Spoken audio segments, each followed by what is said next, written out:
السلام علیکم ورحمۃ اللہ وبرکاتہ۔ آج کا ہمارا ٹاپک ہے آداب حج۔ آج کے ٹاپک میں ہم سیکھیں گے حج کے آداب کیا ہیں۔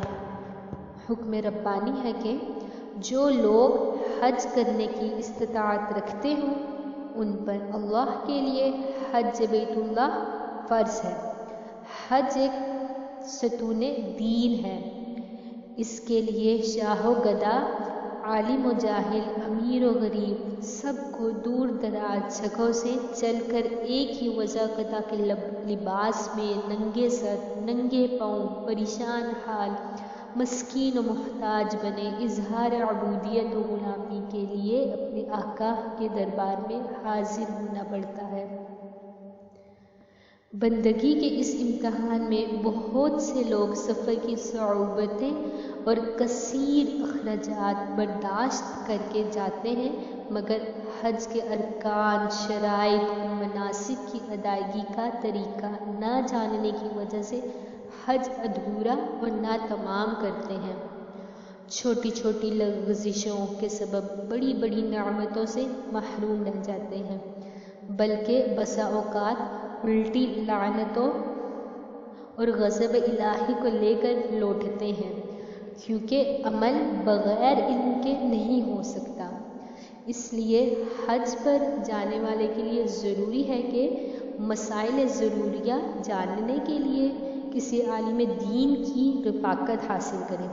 اگر یہ نصیب نہ ہو تو کوئی نیک سیرت دیندار واقف رفیق تلاش کریں، یعنی ایسے شخص کو تلاش کریں جو آپ کے ساتھ حج کرنے جائیں، وہ نیک سیرت ہو اور دیندار ہو۔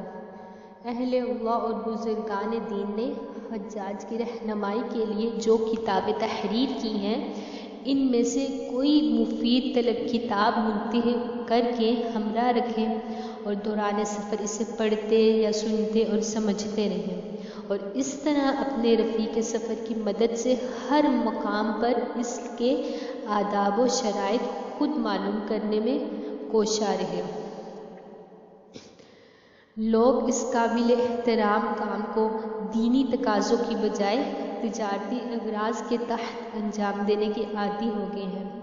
خود کو ان حالات سے بھی بچائیں جن کے متعلق نبی کریم صلی اللہ علیہ وسلم نے ان الفاظ میں پیش گوئی فرمائی تھی: قریب ہی لوگوں پر ایسا زمانہ آئے گا کہ میری امت کے بادشاہ شہرت کے لیے حج کریں گے، امرا بڑائی اور رفعت کے لیے حج کریں گے، متوسط طبقے کے لوگ تجارت کی غرض سے حج کریں گے، غربا سوال اور مانگنے کے ارادے سے حج کریں گے، اور علماء ریا اور دکھلاوے کے لیے حج کریں گے۔